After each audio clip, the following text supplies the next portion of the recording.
All right, so here I go. I'm going to be looking at this photo. This is Tommy on my Instax camera. It's not even a really great photograph, I got to tell you. Um, so I'm going to do my best. But I'm going to tell you a secret. In a photograph, if you see something that's unclear, then it's probably a safe bet you could make it unclear in your drawing or painting also. You don't have to make up something you can't really see. So like when I look at this, I don't see all the details around his nose. I'm going to have to guess a little bit, and I think that's okay. And you can do the same. Now, when I lay it out first in pencil, I want to see how much of the page is made up of the dog. So if I look at where the dog is, he starts about halfway. He starts about halfway through the bottom line here. So that's where I'm going to start. He comes at least 3/4 of the way up the page here. Okay, so those are two measurements that I'm making in my mind's eye to help me lay out the dog's proportion.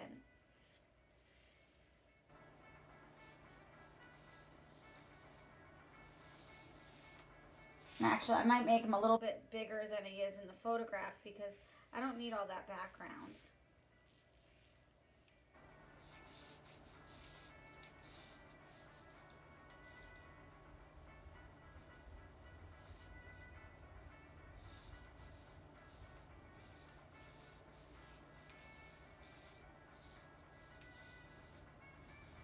And I'm noticing I didn't realize how much his ears perked up when he was in the backyard. He must have heard a sound when she took this picture. He doesn't really look very happy. I don't love that. I might try to change the dog's expression a little bit, but not too much. But usually my dog is friendly, so I'm going to make his eyes look friendly. And I'm going to guess that he was looking at something back there.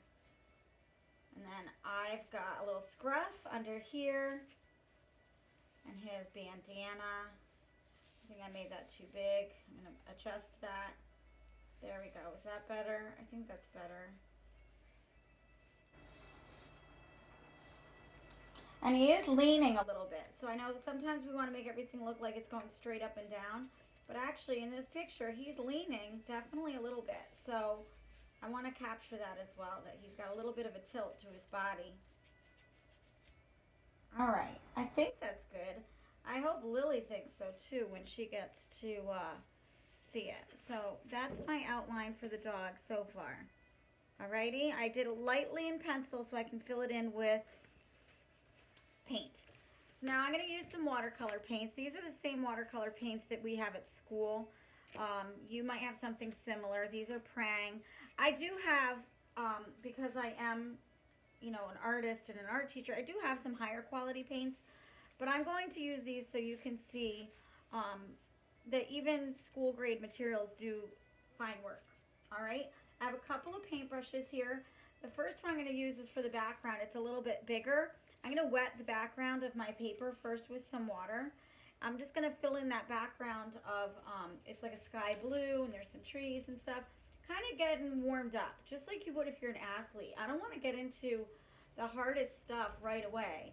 I want to warm up my, I guess my painting muscles, if you will, while doing the background. Then when my painting muscles are all really tuned up and warmed up, then I'll go into some of those harder details. But for now, I'm going to do something with just the background, all right? Now, the Crayola colors, I think, are always a little strong. So like this blue, that's pretty, I don't know if you can see that. There we go. All right, so my Crayola blue is a really intense blue. I've never really loved that. I need to mix it with some, I'm going to see if some violet maybe helps tone it down. I want it to be a little bit more natural. I got to look at my picture of the dog again too. He's my inspiration here.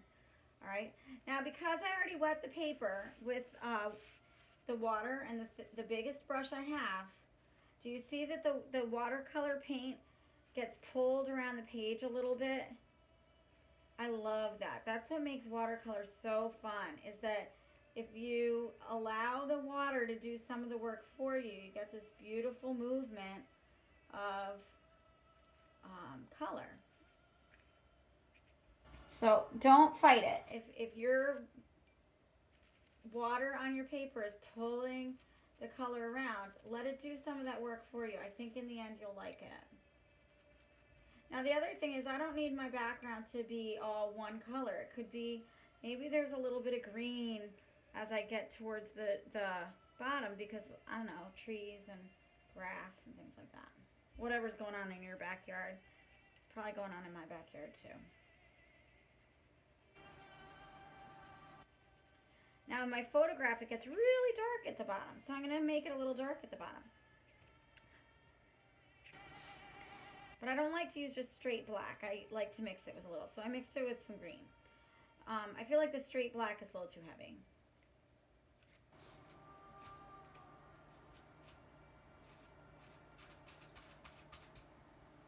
So I add a little brown, a little bit of green. See what that does for me.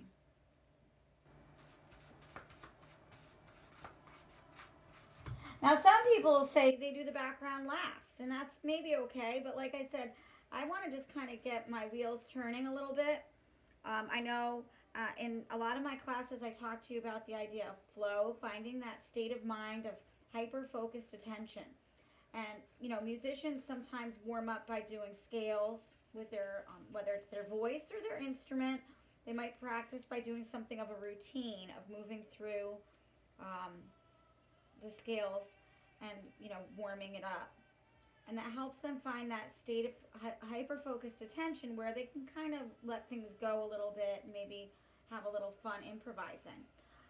For an artist, I mean, we don't do scales and we don't necessarily do, you know, stretches to warm up either. So for me, I find that it's helpful to warm up my, you know, brain, if you will, and my visual thinking by doing something loose like the background. And then that gives me that hyper-focused attention I need, that state of flow, hopefully, where I can start to get into the details and really, really pay attention. And I know for a lot of us, it's that's the magic, is being able to pay attention and see things and capture those details. And it's a skill we kind of practice. And if you know how to practice it, you'll be able to do it much better. So painting, you'll see, is not just about color and line, but sometimes about how we think about things and do we know how to drive our thinking. So I'm going to add a few trees in the background because that's in the photograph also. All right, now I think I'm getting ready to do some of the details of the dog itself. All right, so, and I'm sorry the angle of my camera is not so great. I'll work on that. I'm not really equipped to be a at-home digital art teacher, but I'll do my best to improve it maybe next time. So looking at the dog's photograph, okay, I see areas of light and dark. I don't know if you can see them too. Say the eyes, the nose, and the scruff are very dark. The legs, the top of the bridge of the nose, and the ears are really like a medium brown. And then there's almost a white on the cheek. Do dogs have cheeks? I guess they have cheeks. And I'm going to say the shoulders. I don't really know dog anatomy, but I'm going to say my dog's shoulders and cheeks are lighter. So I map out my values of light, medium, and dark in my mind's eye before I start painting. And that's something we also practiced when we did portraiture in class. If you were in the 6th grade class doing those self-portraits, we talked a lot about mapping out light, medium, and dark. So here with my dog photo, I'm going to do the same thing.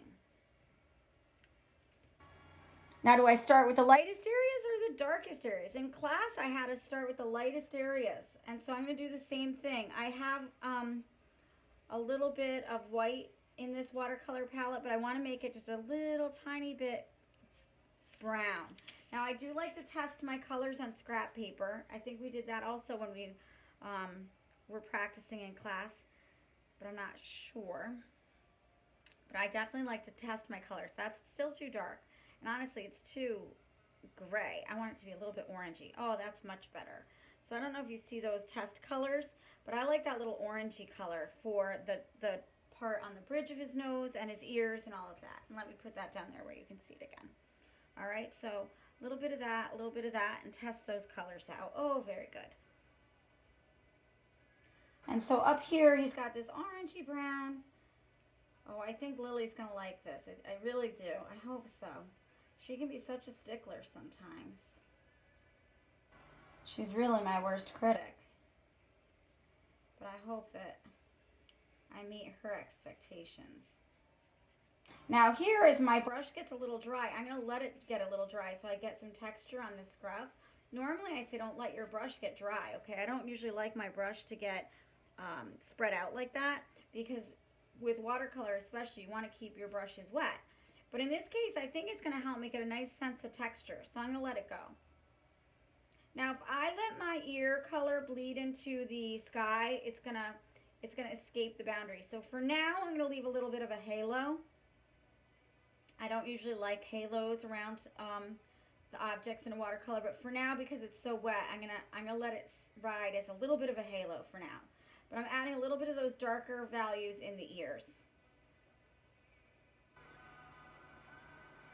And again, kind of going back and forth between a really dry brush and adding some water.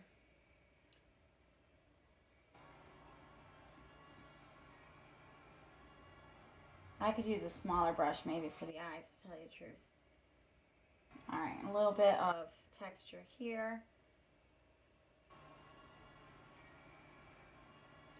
And it gets a little bit gray under his nose, but I'm going to start with this color.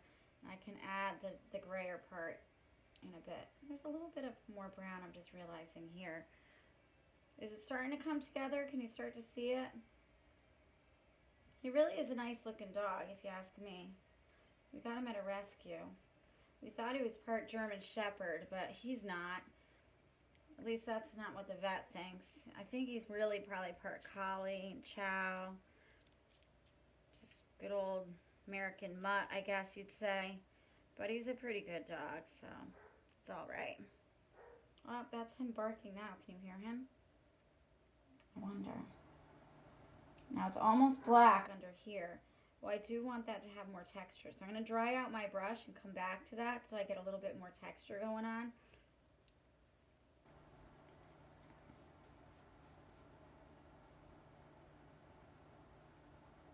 I need to switch brushes. What am I doing?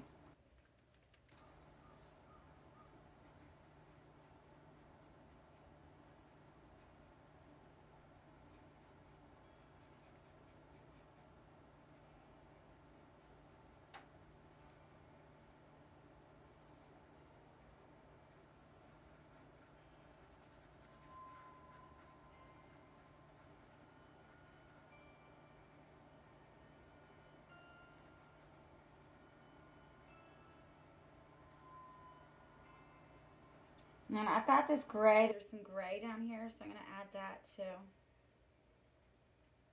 Makes him look like he's got a beard, but he doesn't. He doesn't have a beard, but he's got something going on that's a little gray there. So I'm going to capture that as best as I can.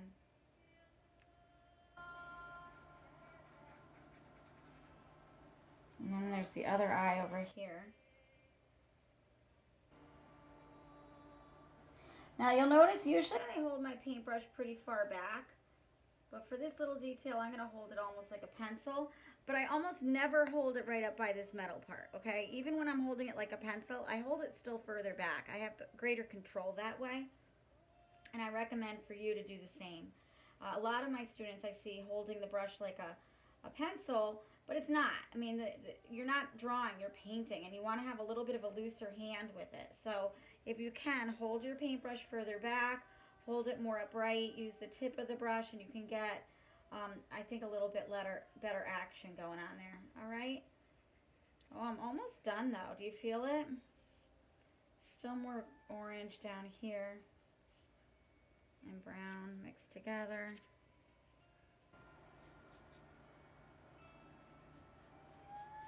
So he's a little like tawny colored down here. So I'll capture that a little bit. But I think Lily will be happy with this. I think I got a good handle on it. I hope so. She's really pretty sticky sometimes about my work. I'll go back to one of the bigger brushes because I'm going to get a little bit more of that medium brown over here.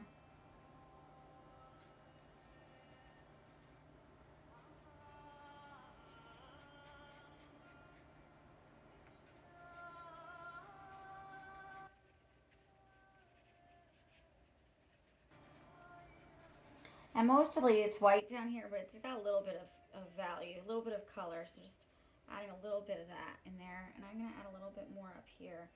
There's a little more going on there than I originally had.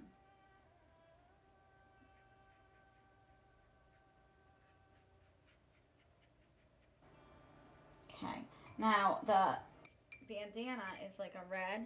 It's not just a straight red, it's like a little bit orangey, so I'm going to try to get that as well.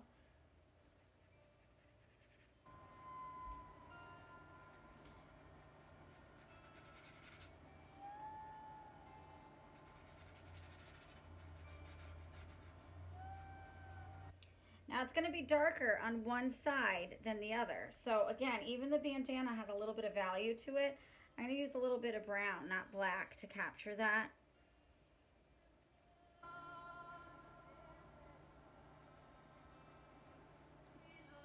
Give it a little bit of edge. Okay. I don't want it to be just a flat red for that bandana, or it won't look very natural at all. It's got some dark spots. So how did I do? Does it look like my dog? It's getting there, right? Do you see it? I definitely feel like I got his expression. I feel like this little scruff is a little too dark, so I'm going to soften that up a little bit. If something is ever too dark in watercolor, it's not the end of the world. What you can do is take your brush with water on it, loosen it up, then squeeze the water out. And now I can pick up some of that color like a sponge. And there you go. Now it's not so dark, okay? Because that was a little too much. All right, I do think there's a little more going on here. Maybe touch that up a little bit. Touch that up.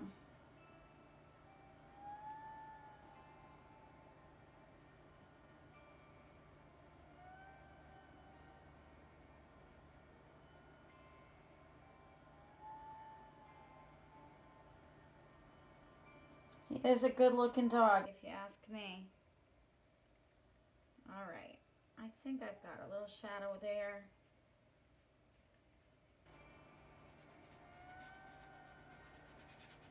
I'll have to run it by Lily and see how I did. I think I could darken up the eyes just a little bit, but I think I got it.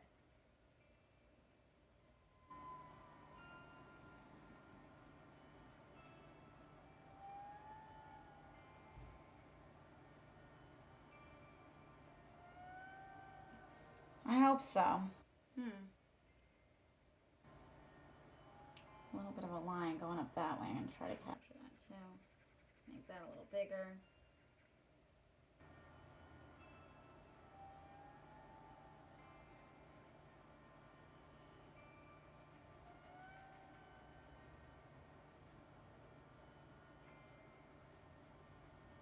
Alright, I think I got it. Does that look like my dog, do you think? What do you think? Oh, I just dripped it. Shucks. It's alright. Not to worry. But leave it flat. Watercolors will leave them flat. I think that's pretty good. So I'll check out for now. You guys do your best and let me know how you do.